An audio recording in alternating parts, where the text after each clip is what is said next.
Anda kembali menyaksikan Patroli bersama saya, Pratiwi Kusuma. Kita lanjutkan informasi di siang hari ini. Pemirsa, misteri jasad pria terbungkus karung di kawasan Pati, Jawa Tengah akhirnya terkuak. Ia ternyata dibunuh oleh teman yang terbakar cemburu saat mengetahui istrinya menjalin hubungan dengan korban.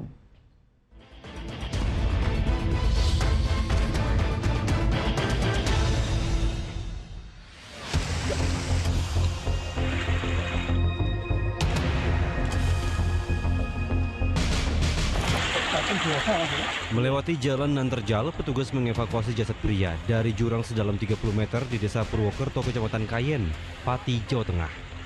Keberadaan mayat pertama kali diketahui warga yang berburu biawak.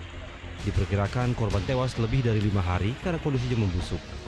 Saat ditemukan, kondisi jasad terbungkus karung, sedangkan leher, tangan, dan kakinya terikat tali. Di dekat jasad ditemukan bantal bernoda darah, pakaian korban, sebongkah batu, dan tali tampar. Dari keterangan Babin, ini telah terjadi diberikan ada pembunuhan karena lehernya diikat, kemudian kakinya juga diikat. Semua dimasukkan dalam karung. Penyelidikan terkait kematian korban pun bergulir. Setelah diidentifikasi, korban diketahui sebagai pria 34 tahun, warga Desa Beketel. Hasil autopsi menguak penyebab korban tewas akibat hantaman benda tumpul di kepala bagian belakang. Temuan tersebut menguatkan dugaan bahwa ia tewas dibunuh. Sebelum ditemukan tidak bernyawa, korban yang sehari-hari bekerja serabutan sempat berpamitan kepada ayahnya untuk ke rumah bosnya. Namun keesokan harinya ponsel korban sudah tidak bisa dihubungi. Berharap mendapatkan kabar baik saat mencari keberadaan anak, harapan ayah korban seketika pupus ketika mendengar informasi bahwa mayat yang ditemukan di jurang adalah putra tercintanya. Kurang dari sepekan sejak jasad ditemukan, polisi menangkap pelaku pembunuhan yang tidak lain merupakan teman korban.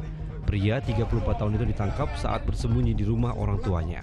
Rupanya pembunuhan dipicu masalah asmara antara korban, tersangka, dan istri tersangka sebelumnya pernah melakukan aktivitas seksual bersama.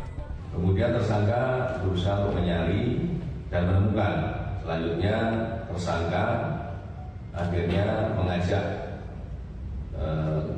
temannya, yaitu korban ini, untuk melakukan aksi trisam, penyimbang seksual.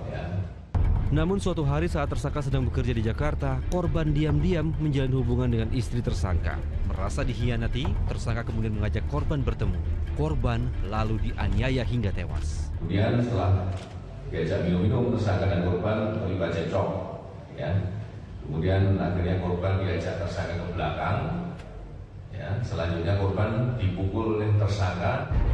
Peristiwa bermula ketika tersangka baru saja tiba di rumahnya di kampung sepulang bekerja dari Jakarta. Saat itu ia membuka ponsel istrinya dan mendapatkan pesan dari korban. Tersangka juga melihat foto istrinya tengah berduaan dengan korban di kamar hotel. Temuan itu sontak membuat pelaku naik pitam. Ia kemudian mengajak korban bertemu dengan dalih mengajak minum minuman keras. Saat korban mulai kehilangan kesadaran, disitulah tersangka menganiaya temannya dengan batu hingga tewas. Untuk menghilangkan jejak, jasad kemudian dimasukkan ke dalam karung dan dibuang ke jurang sedalam 30 meter. Karena perbuatannya, tersangka dijerat pasal 340 KUHP tentang pembunuhan berencana dengan ancaman hukuman maksimal seumur hidup. Tim Liputan melaporkan.